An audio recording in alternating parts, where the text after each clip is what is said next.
لگاؤں یا مصطفیٰ خیر البرا تیرے جیا کنو کواں میں تیرے جیا آقا تیرے جیا کوئی نہیں تیرے جیا سوہنا نبی لبا تیتاں جے ہووے کوئی مینوں تے ہے بس اینا پتا آقا تیرے جیا کوئی نہیں اقصا دے وچ آقا میرے پڑھ کے نماز پچھے تیرے نبیان میں ایہو کہنا پیا آقا تیرے جیا ہوے فقیر یا بادشاہ باویں گدھا نیازی جیا سب کھاؤں دین صدقہ تیرا تیرے جیا کوئی نہیں سب مل کے کہہ دیں تیرے جیا مائک حضرت علامہ کے حوالے دعا ہے کہ اللہ تعالیٰ آج کی اس محفل کو اپنی بارگاہ علم قبول منصوب فرمائے حضرت علامہ صاحب کی بارگاہ میں مدبانہ گزارش کرتا ہوں کہ آپ اپنے مواضع حسنہ سے ہمارے قلوب و ذہان کو منور فرمائیں کسی تعارف کے محتاج نہیں ہیں حضرت علامہ کی بڑی خدمات ہیں اس علاقہ کے اندر اللہ تعالیٰ ان کی خدمات کو اپنی بارگاہ عالیہ کے اندر قبول نعرہ رسالت نعرہ تحقیق نعرہ حیدری علماء اہل سنت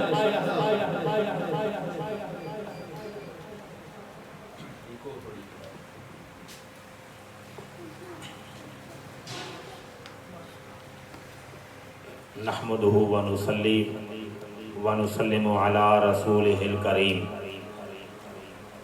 اما بعد فاعوذ بالله من الشیطان الرجیم بسم اللہ الرحمن الرحیم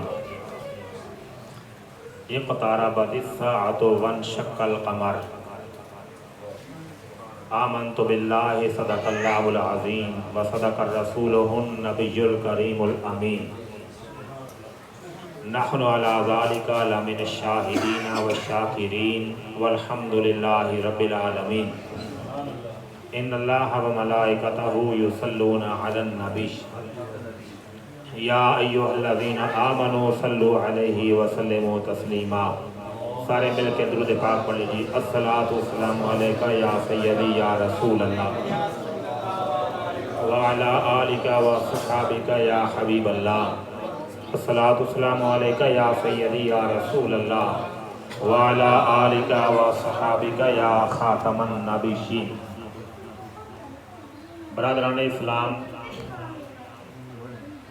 سب سے پہلے میں دل کی اتھاہ گہرائیوں سے مبارکباد پیش کرتا ہوں جناب محترم راجہ محمد نعیم صاحب کو راجہ سہیل صاحب اور ان کے دیگر برادران کو انہوں نے خوبصورت محفل کا انعقاد کیا ہے اور اللہ کی بارگاہ میں دعا کرتا ہوں کہ اللہ تعالیٰ ان کی محبت اپنی بارگاہ میں قبول فرمائے آمین۔ محترم راجہ سہیل صاحب راجہ نعیم صاحب ان کے ساتھ میرا ایک محبت کا رشتہ ہے میں نے نعیم بھائی کو بتایا ہے میرا کوئی ضروری کام تھا آج میں نے جانا تھا لیکن ایک راجہ اعجاز صاحب کا 40ویں کا ختم تھا ادھر بڑی خلوص کے ساتھ انہوں نے دعوت دی تھی ایک اس وجہ سے اور دوسرا ان کی محفل کی وجہ سے مجھے رکنا پڑا ہے صرف ان کی محبت تھی ان کا جو میرے ساتھ پیار کا رشتہ تھا اس وجہ سے میں رک گیا ہوں اور ضروری کام میں نے چھوڑ دیا ہے اللہ تعالیٰ ان کی محبت سلامت رکھے آپ جتنے بھی حضرات محفل کے اندر دور و نزدیک سے تشریف لائے ہیں میں آپ کے چہروں سے پہچانتا ہوں آپ کو کچھ غازی کالونی سے دوست تشریف لائے ہیں وسط کالونی سے قادری آباد سے دور و نزدیک سے جتنے بھی اب آپ تشریف لائے ہیں میں اپنی طرف سے راجہ برادران کی طرف سے سب کو خوش آمدید کہتا ہوں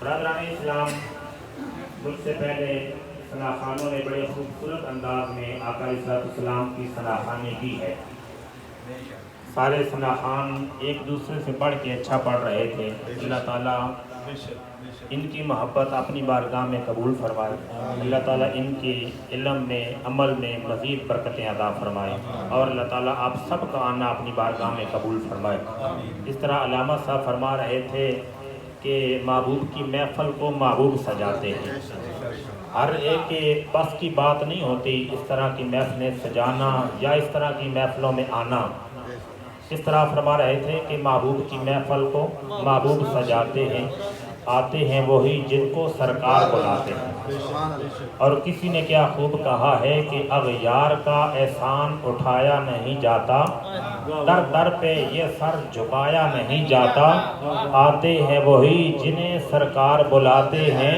غیروں کو کبھی محفل میں بلایا نہیں جاتا۔ آتے ہیں وہی جنہیں سرکار بلاتے ہیں، غیروں کو کبھی محفل میں بلایا نہیں جاتا۔ میں نے آپ کے سامنے قرآن کریم کی آیت کریمہ تلاوت کی ہے۔ اللہ نے فرمایا اقتربت الساعۃ وانشق القمر، بے شک فرمایا قیامت کی گھڑی قریب آ پہنچی، چاند پھٹ گیا۔ چند باتیں میں نے آپ سے گزارش کرنی ہے، آپ نے بڑی توجہ کے ساتھ سماعت فرمانی ہے۔ خانوادہ قریش میں حضور نبی رحمت صلی اللہ علیہ وآلہ وسلم کی تشریف آوری ہوئی۔ کہہ لیجئے سبحان اللہ۔ حضور نبی رحمت صلی اللہ علیہ وآلہ وسلم کا جو خاندان ہے وہ کاروبار یعنی تجارت کے حوالے سے ایک نمایاں حیثیت رکھتا ہے۔ حضرت عبد المطلب رضی اللہ تعالی عنہ آپ کے جو دادا جان ہیں، آپ کے وصال کے بعد آقا علیہ السلام کی کفالت کی ذمہ داری حضرت ابو طالب جو کہ حضرت علی المرتضیٰ رضی اللہ تعالی عنہ کے والد گرامی ہیں، بے شک انہوں نے سنبھالی اور خوب آقا علیہ السلام کی خدمت کی۔ اور حضرت ابو طالب رضی اللہ تعالی عنہ کا تجارت کے حوالے سے ایک بہت بڑا نام تھا۔ حضور نبی رحمت صلی اللہ علیہ وآلہ وسلم نے بچپن میں ہی اپنے چچا جان حضرت ابو طالب کے ساتھ تجارت کے لیے سفر کرنا شروع کر دیا، گائے بگائے ساتھ جاتے تجارت کے لیے۔ آپ کی عمر جب 12 سال ہوئی، 12 سال کی عمر میں حضرت ابو طالب کے ساتھ آقا علیہ السلام تشریف لے گئے۔ ایک راہب سے ملاقات ہوئی۔ جب راہب کی نظر چہرہ مصطفیٰ پہ پڑی، جب اس نے آقا علیہ السلام کے چہرہ انور کو دیکھا تو حضرت ابو طالب سے مخاطب ہو کے کہتا ہے کہ یہ جو بچہ آپ کے ساتھ ہے اس کو عام بچوں جیسا نہ سمجھنا۔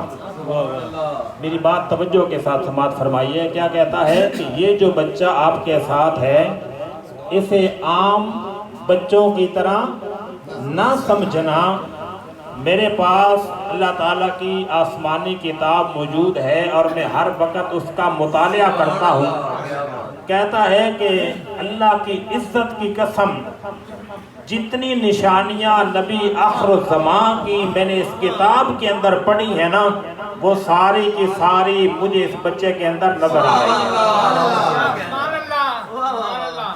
برادران اسلام، وقت گزرتا رہا، آقا علیہ السلام کی تجارت کے ساتھ دلچسپی بڑھتی رہی۔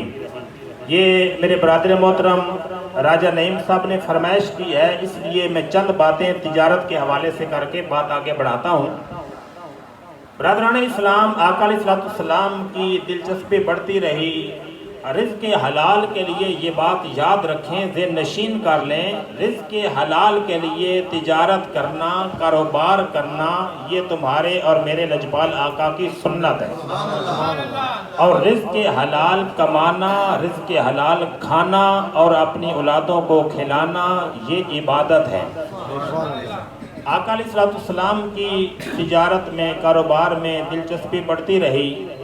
آقا علیہ السلام نے بڑی سچائی اور اخلاق کے ساتھ، ایمانداری کے ساتھ کاروبار کیا، تجارت کی۔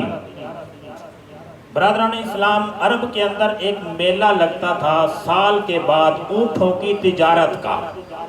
آقا علیہ السلام کی ایمانداری تجارت کے حوالے سے، ایمانداری، سچائی آقا علیہ السلام کی اتنی مشہور ہو گئی کہ عرب کے تمام لوگ آپ کو صادق اور امین کہہ کر پکارتے تھے۔ بچپن میں ہی، چھوٹی ہی عمر میں آپ کو صادق اور امین کا لقب جو ہے وہ مل چکا تھا۔ آج ہمارے ہاں تو ہر دوسرا بندہ اپنے آپ کو صادق اور امین کہلوانا چاہتا ہے، لیکن صادق اور امین بننا اتنا آسان نہیں ہے۔ برادران اسلام، عرب کے تمام لوگ آپ کو صادق بھی کہتے تھے اور امین بھی کہتے تھے۔ آپ کی ایمانداری، سچائی یہ پورے عرب میں پھیل چکی تھی۔ میں عرض کر رہا تھا کہ عرب کے اندر ایک میلہ لگتا تھا اونٹوں کی تجارت کا، اور سال کے بعد لگتا تھا۔ آقا علیہ السلام نے 20 اونٹ لیے اور اس تجارت کے میلے میں اونٹ فروخت کرنے کے لیے تشریف لے گئے۔ جب وہاں پہنچے تو اچانک آپ کو کوئی کام یاد آ گیا یا کہیں جانا پڑ گیا۔ آپ نے سارے اونٹ اپنے ایک غلام کے حوالے کیے اور فرمایا کہ اتنی قیمت میں یہ اونٹ آپ نے فروخت کرنے ہیں، اور ایک اونٹ کی نشاندہی کی، فرمایا کہ یہ جو اونٹ ہے یہ لنگڑا ہے، اس کی قیمت دوسرے اونٹوں کے برابر نہیں لینی بلکہ اس کی قیمت ہاف لینی ہے۔ نشاندہی کر کے آپ تشریف لے گئے۔ بعد میں جب آپ واپس تشریف لائے تو غلام سے پوچھا کہ اونٹوں کا کیا بنا؟ غلام نے کہا کہ میں نے سارے اونٹ فروخت کر دیے ہیں، لیکن جو آپ نے بات مجھے فرمائی تھی کہ یہ اونٹ جو ہے لنگڑا ہے، اس کی ہاف قیمت لینی ہے، یہ بات میرے ذہن سے نکل گئی تھی، میں نے اس اونٹ کی قیمت بھی پوری لے لی ہے۔ اب یہاں رک کر آپ سوچیں کہ اگر ہماری چیز ہو 10 روپے کی، ہمیں کوئی 100 روپیہ دے کر چلا جائے تو ہمیں خوشی ہوگی یا پریشانی ہوگی؟ بولیے، ہم نے خوش ہونا ہے کہ چیز ہماری 10 روپے کی تھی، بھائی 100 روپے کی بک گئی ہے، اور کیا چاہیے؟ ہم نے خوش ہونا ہے نا۔ چاہیے تو یہ تھا کہ آقا علیہ السلام یہ بات سن کر خوش ہو جاتے کہ تھوڑی قیمت کا اونٹ تھا، زیادہ قیمت کا بک گیا ہے، اور کیا چاہیے؟ لیکن اللہ کے محبوب پریشان ہو گئے۔ فرمایا کہ اونٹ خریدنے والے کون تھے؟ غلام نے کہا کہ وہ کہیں یمن کے علاقے سے آئے تھے۔ آقا علیہ السلام نے اپنے ایک غلام کو ساتھ لیا، ایک سواری کو ساتھ لیا، سفر کرنا شروع کر دیا۔ 1 دن اور 1 رات کا سفر کرنے کے بعد آخر ان کو ڈھونڈ لیا جو آپ کے اونٹ لے کر گئے تھے۔ ان سے جا کر بات کی، پوچھا کہ اونٹ کہاں سے لائے ہو؟ انہوں نے کہا کہ عرب کے اندر جو تجارتی میلہ لگتا ہے ہم وہاں سے اونٹ لائے ہیں، اور ہمارے سردار نے ہمیں بھیجا تھا کہ تم اس میلے میں جاؤ اور کسی اور کے اونٹ نہیں خریدنے، اگر محمد بن عبداللہ کے اونٹ اس میلے میں آئے تو وہ اونٹ آپ نے خرید کر لانے ہیں۔ تو ہم اپنے سردار کے حکم پہ محمد بن عبداللہ کے اونٹ خرید کر لائے ہیں۔ آپ نے فرمایا وہ محمد بن عبداللہ میں ہی ہوں۔ پھر آقا علیہ السلام نے اس اونٹ کو پہچان لیا جو لنگڑا تھا، فرمایا یہ جو اونٹ ہے یہ لنگڑا ہے، اس کی قیمت ہاف بنتی تھی۔ اس کی قیمت کتنی بنتی تھی؟ ہاف بنتی تھی۔ آپ زیادہ قیمت دے کر آئے ہو، یا اونٹ واپس کر دو اور اس کی قیمت واپس لے لو، یا پھر ہاف قیمت مجھ سے وصول کر لو۔ انہوں نے اونٹ واپس کر دیا۔ آقا علیہ السلام نے اس کی قیمت انہیں دے دی۔ اس کے بعد وقت گزرتا رہا، جب آقا علیہ السلام نے اعلان نبوت کیا، جب ان لوگوں کو پتا چلا کہ محمد بن عبداللہ نے اعلان نبوت کر دیا ہے، وہ اسی وقت دوڑے دوڑے آئے حضور کی بارگاہ میں، آقا علیہ السلام کا کلمہ پڑھا، دارہ اسلام کے اندر داخل ہو گئے اور کہنے لگے کہ ہم نے تو اس دن ہی پہچان لیا تھا، ان کی سچائی دیکھ کر، کاروباری حوالے سے ان کی سچائی دیکھ کر، ان کا اخلاق دیکھ کر، ان کی ایمانداری دیکھ کر، ان کا چہرہ دیکھ کر، ان کے معاملات دیکھ کر، ہمیں تو اس دن ہی پتا چل گیا تھا کہ یہ کوئی عام نہیں، اللہ کا محبوب لگتا ہے، یہ کوئی عام ہستی نہیں ہے، یہ تو اللہ کا محبوب لگتا ہے۔ پھر آقا علیہ السلام نے اعلان نبوت فرمایا، توجہ، آقا علیہ السلام نے اعلان نبوت فرمایا۔ جو مکے کے کافر تھے آقا علیہ السلام کے دشمن بن گئے۔ جب دین اسلام آہستہ آہستہ پھیلنا شروع ہوا، دن بدن اسلام پھیل رہا تھا، کفار مکہ راستے میں روڑے اٹکا رہے تھے، رکاوٹیں مارنے کی کوشش کر رہے تھے، ہر طرح کی رکاوٹیں انہوں نے ڈالنے کی کوشش کی، لیکن کامیاب نہ ہوئے۔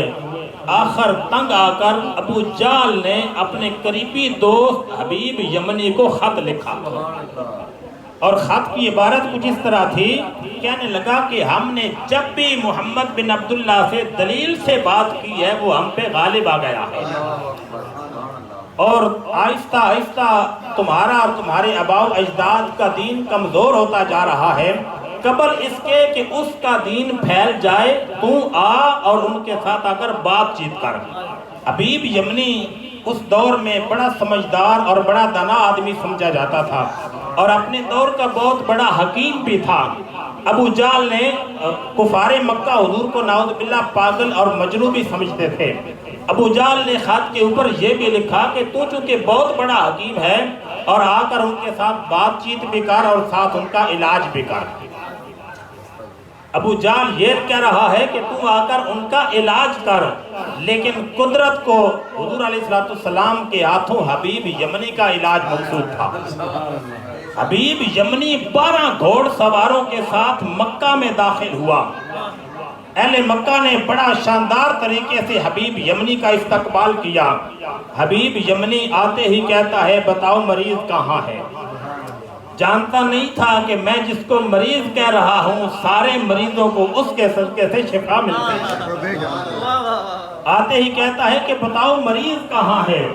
ابو جال نے کہا حبیب یمنی اتنی جلدی نہ کر، ایساڑے سرگوں سے زبان چاہتے نے اتنا کالا نہ پو، تسی کیا آخ دیو اتنا تاولا نہ ہو۔ ابو جال نے کہا حبیب یمنی اتنا تاولا نہ ہو، اتنی جلدی نہ کر، تجھ سے پہلے بھی کئی اس کے پاس گئے ہیں، کاش کہ تیرے دل میں اتر جائے میری بات سمجھنے کی کوشش کیجئے۔ ابو جال کہتا ہے حبیب یمنی اتنی جلدی نہ کر، تجھ سے پہلے بھی کئی اس کے پاس گئے ہیں لیکن واپس نہیں آئے، جو اس کے پاس جاتا ہے اسی کا ہو کے رہ جاتا ہے، جو اس کے پاس جاتا ہے اس کا غلام بن جاتا ہے، جو اس کے پاس جاتا ہے اسی کا کلمہ پڑھ کے اس کے در کا نوکر بن جاتا ہے، پھر گلی گلی کوچے کوچے میں یہ اعلان کرتا پھرتا ہے اوے لوگوں دونوں عالم میں تمہیں مقصود گر آرام ہے، دامن اس کا تھام لو جس کا محمد نام ہے، دامن اس کا تھام لو جس کا محمد نام ہے۔ حبیب یمنی پریشان ہونا شروع ہو گیا، کہتا ہے کہ کیسا مریض ہے جو اس کے پاس جائے اسے اپنا بنا لیتا ہے، چلو اس کے پاس نہیں جاتے اسے بلا لیتے ہیں۔ حبیب یمنی کیا کہتا ہے اس کے پاس نہیں جاتے اسے بلا لیتے ہیں، میں چونکہ بہت بڑا حکیم ہوں، میرا بڑا تجربہ ہے، میں اس کا ہاتھ دیکھوں گا، اس کی نبض چیک کروں گا، مجھے پتہ چل جائے گا اسے بیماری کیا ہے۔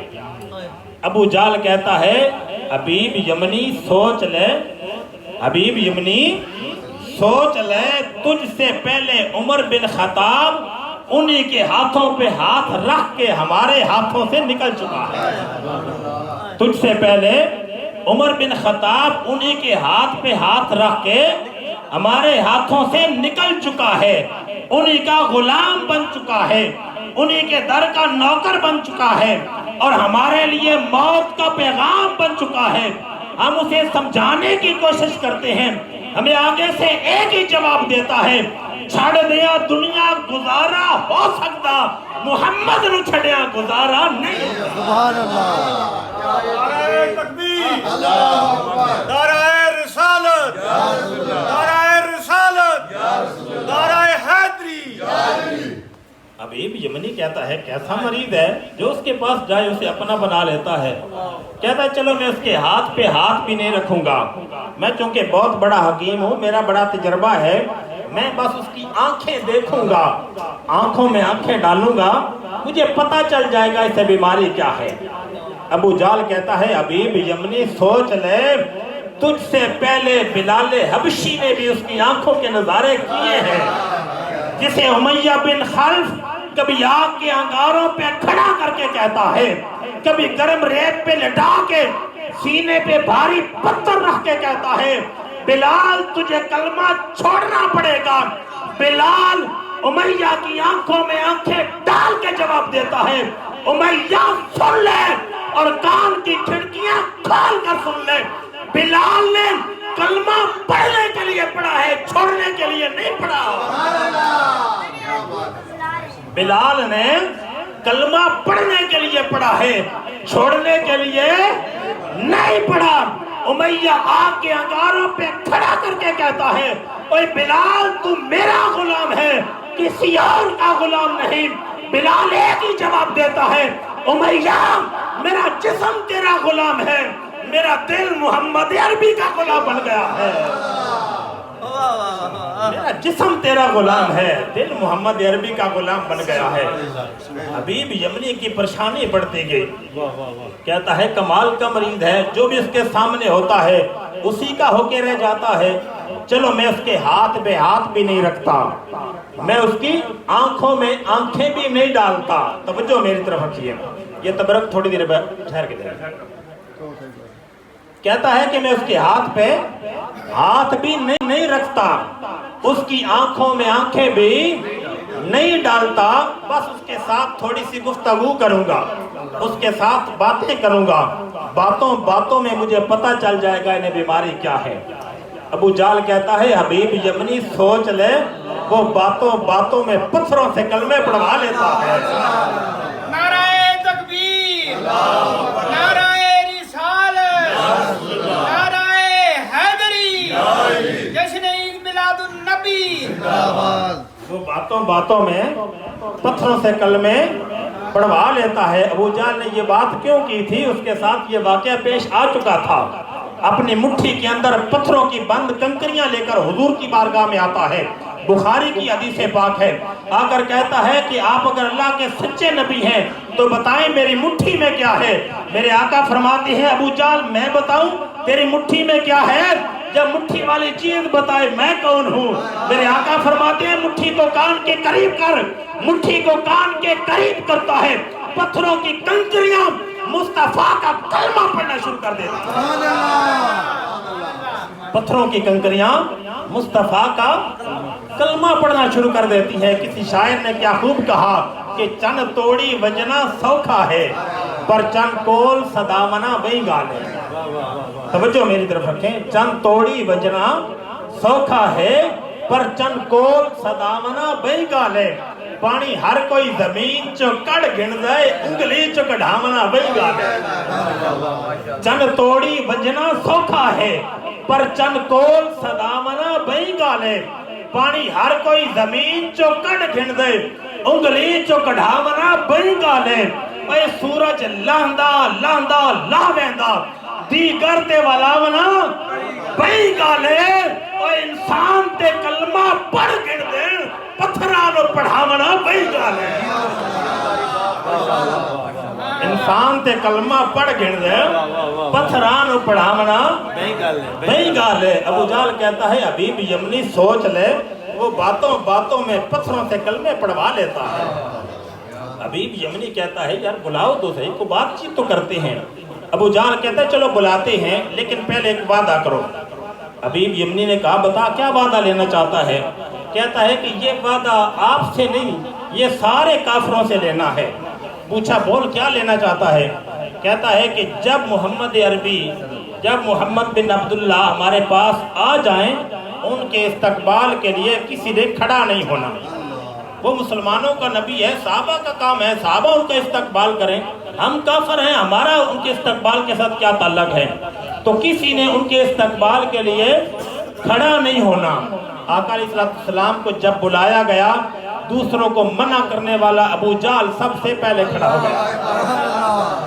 بعد میں باقی کافروں نے پوچھا کہ تو ہمیں منع کرتا تھا جب وہ آئے ہیں تو خود سب سے پہلے کھڑا ہو گیا تھا کہنے لگا کیا پوچھتے ہو پتہ ہی نہیں چلا مجھے یوں لگا کسی نے میرا کان پکڑ کے مجھے کھڑا کر دیا اب حبیب یمنی کی آقا علیہ السلام کے ساتھ گفتگو شروع ہوئی کہتا ہے کہ سنا ہے آپ نے نبوت کا دعویٰ کر رکھا ہے آپ کو پتا ہے کہ نبیوں کے معجزات بھی ہوتے ہیں آپ کے پاس بھی کوئی معجزہ ہے میرے آقا نے فرمایا ما ذا ترید ہو کوئی ایک ہو تو بتاؤں، تو بتا تو دیکھنا کیا چاہتا ہے، تو بتا تو دیکھنا کیا چاہتا ہے۔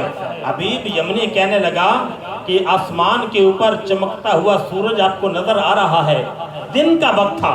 کہتا ہے کہ آسمان کے اوپر جو سورج چمک رہا ہے جس نے ساری دنیا کو روشن کیا ہوا ہے، آپ انگلی کا اشارہ کر کے سورج کو غروب کریں، پھر انگلی کا اشارہ کر کے چاند کو طلوع کریں، پھر اسی چاند کے 2 ٹکڑے کر کے زمین پہ بلائیں، میں مان جاؤں گا۔ میرے آقا نے فرمایا اگر ایسا کر دوں تو میرا کلمہ پڑھ لے گا۔ کہتا ہے کہ ایک بات اور بھی ہے۔ آقا نے فرمایا وہ بات کیا ہے؟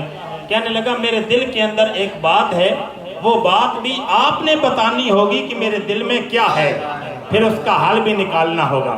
ارے بندہ مٹ جائے نہ آقا پہ، وہ بندہ کیا ہے؟ بے خبر ہو جو غلاموں سے، وہ آقا کیا ہے؟ امتی ہو کے جو نبی کا علم نہ مانے، اس بدبخت کا ایمان سے رشتہ کیا ہے؟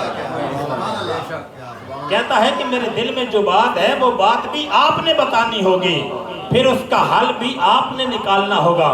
میرے آقا نے اس کا یہ مطالبہ بھی منظور کر لیا۔ آقا علیہ السلام نے صحابہ کو ساتھ لیا، قریب پہاڑی پہ تشریف لے گئے۔ اب ایک طرف کفار مکہ ابو جال اور حبیب یمنی کی قیادت میں کھڑے ہیں، دوسری طرف حضور کے صحابہ حضور کی قیادت میں کھڑے ہیں۔ کافروں کی نظر آسمان کے چاند پر ہے کہ آج آسمان کا چاند 2 ٹکڑے کیسے ہوگا۔ صحابہ کی نظر آمنہ کے چاند پر ہے کہ آج آمنہ کا چاند آسمان کے چاند کے 2 ٹکڑے کیسے کرے گا۔ کفار مکہ آسمان کے چاند کو دیکھ رہے تھے، صحابہ آمنہ کے چاند کو دیکھ رہے تھے۔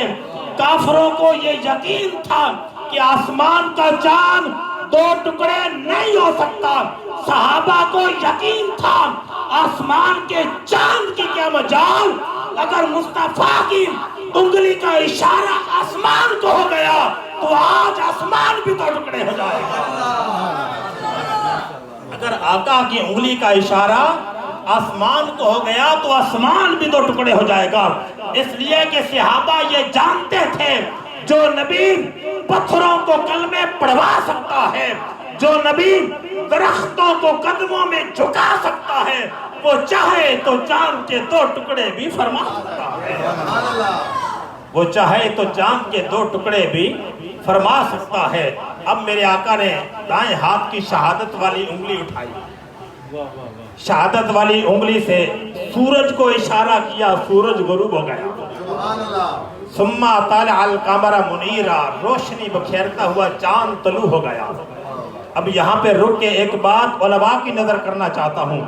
قرآن پاک کے اندر حضرت ابراہیم علیہ السلام کا پورا واقعہ موجود ہے۔ حضرت ابراہیم علیہ السلام نے جب تبلیغ کا سلسلہ شروع کیا تھا تو چاند، سورج اور ستاروں کے طلوع ہونے کا انتظار کیا تھا۔ آپ کو انتظار کرنا پڑا تھا۔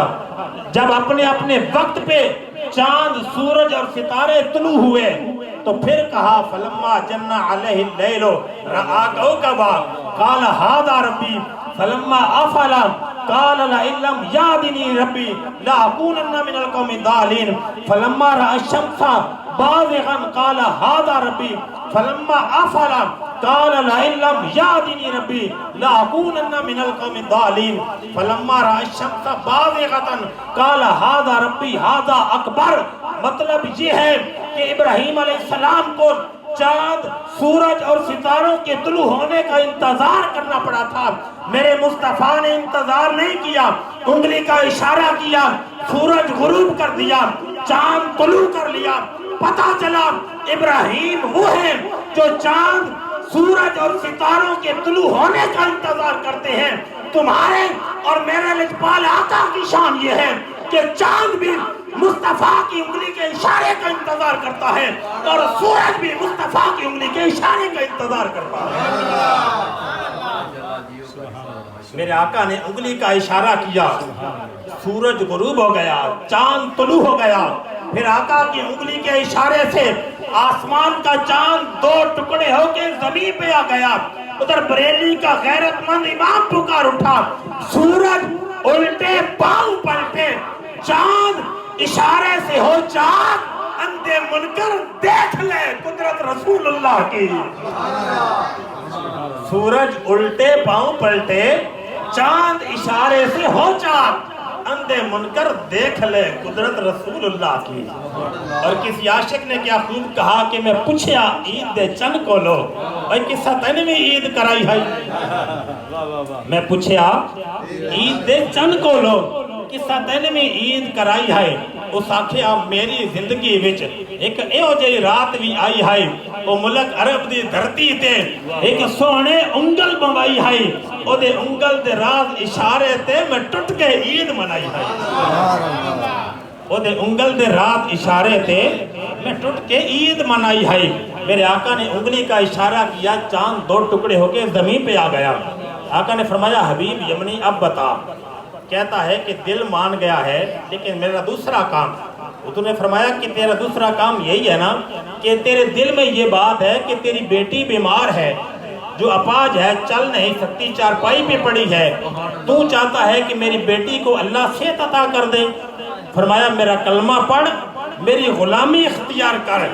میرا کلمہ پڑھ کے میری غلامی کا توق اپنے گلے میں ڈال، پھر گھر جا کر قدرت کے کرشمے دیکھ، میرے رب نے تیری بیٹی کو شفا عطا کر دی. حبیب یمنی نے مصطفیٰ کریم کا کلمہ پڑھ لیا، دارہ اسلام میں داخل ہو گیا، حضور کی غلامی کا توق گلے میں ڈال کے واپس گھر پہنچا. دروازے پہ دستک دیتا ہے، جو بیٹی چارپائی سے اٹھ نہیں سکتی تھی وہی بیٹی دوڑتی آ رہی ہے اور مصطفیٰ کا کلمہ پڑھتی آ رہی ہے. دوڑ کے آگے دروازہ کھولتی ہے. حبیب یمنی رو کے پوچھتا ہے میری بیٹی تجھے کلمہ کس نے پڑھایا؟ بیٹی مسکرا کے جواب دیتی ہے ابا جس نے تجھے مکہ میں بیٹھ کے کلمہ پڑھایا اسی محمد نے مجھے آ کے یمن میں کلمہ پڑھا دیا ہے.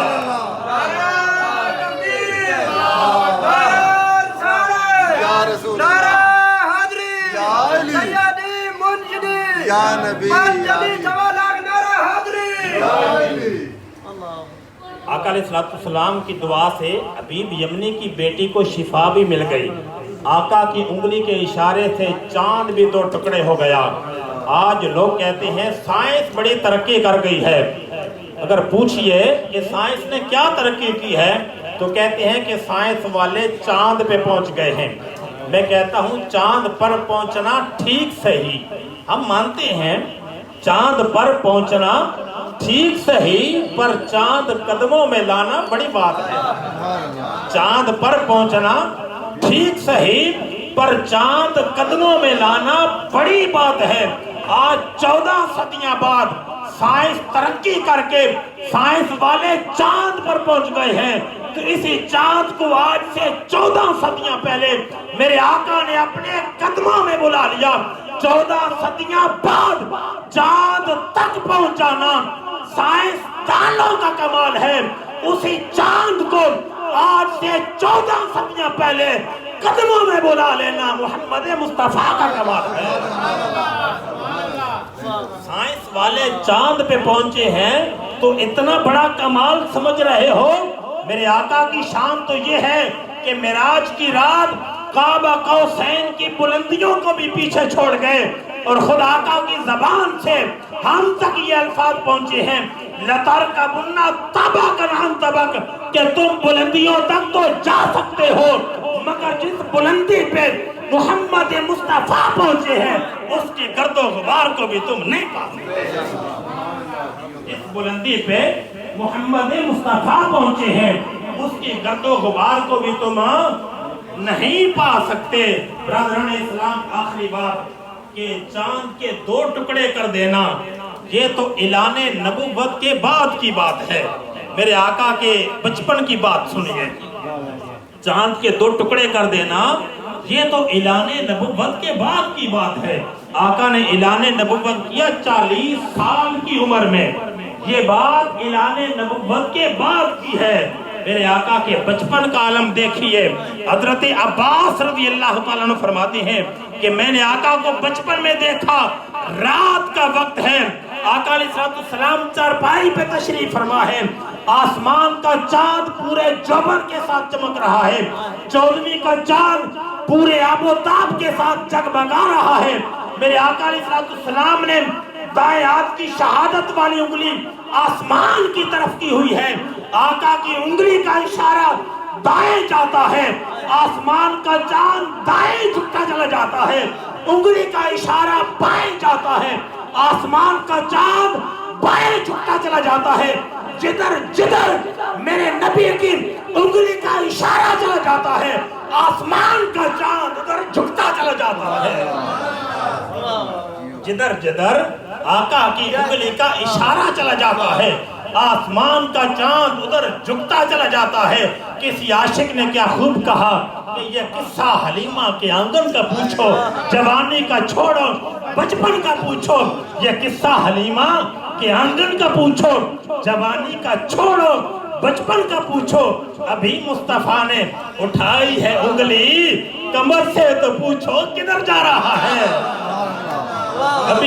ابھی مصطفیٰ نے اٹھائی ہے انگلی کمر سے تو پوچھو کدھر جا رہا ہے۔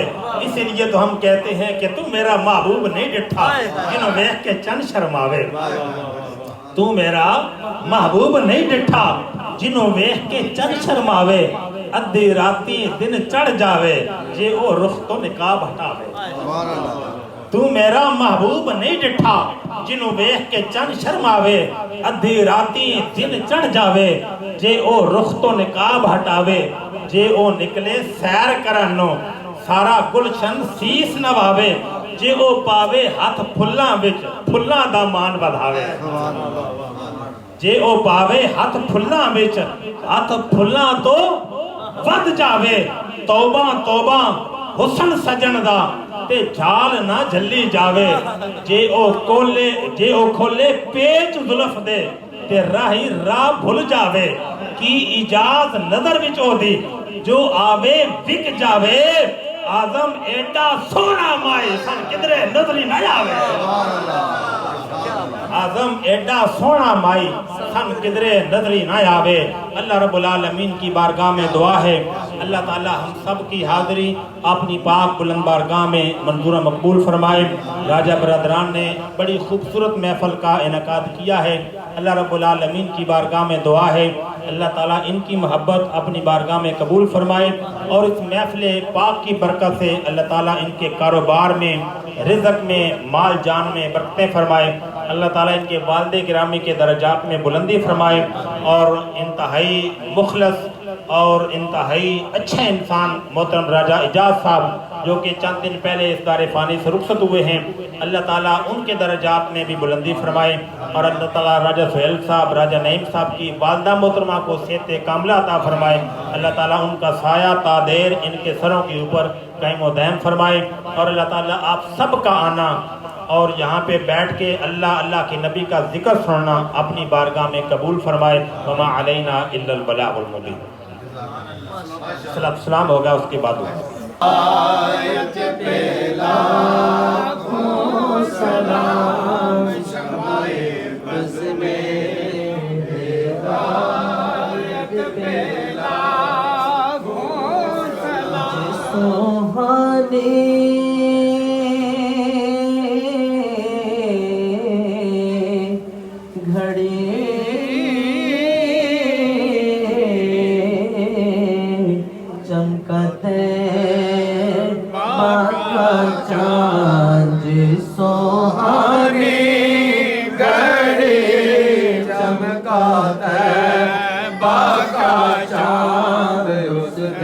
افروز سایت پیرا کو سلام مصطفیٰ جان رحمت پیرا کو سلام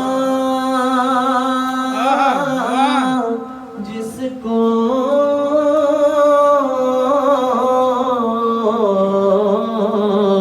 سب کن کی کل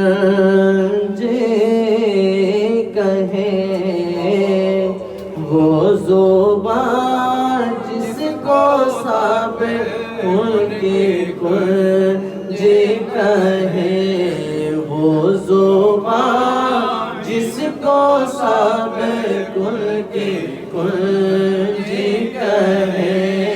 اس کی نافذ حکومت پہ لاکھوں سلام مصطفیٰ جان رحمت پہ لاکھوں سلام شمع بز میں ہدایت پہ لاکھوں سلام جو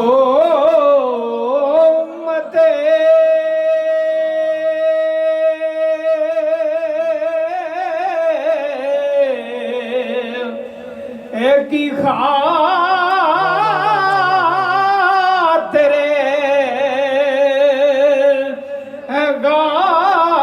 غاروں میں روئے جو امت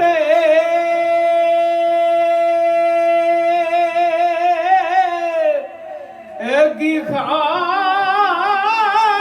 خاطر غاروں میں روئے اسے امت کے والی پہ لاکھوں سلام مصطفیٰ جان رحمت پہ لاکھوں سلام شمع بز میں ہدایت پہ لاکھوں سلام جن کے ٹکڑوں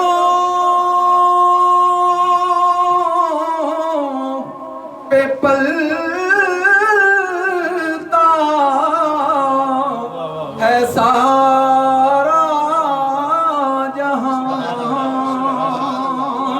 جن کے ٹکڑوں پہ پلتا ہے سارا جہاں ان کی اعلیٰ سخاوت پہ لاکھوں سلام مصطفیٰ جان پہ لاکھوں سلام اور یا الہی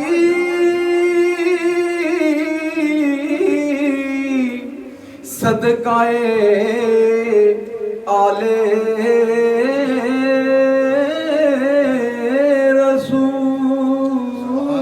رسول یہ سلام آج زانا ہو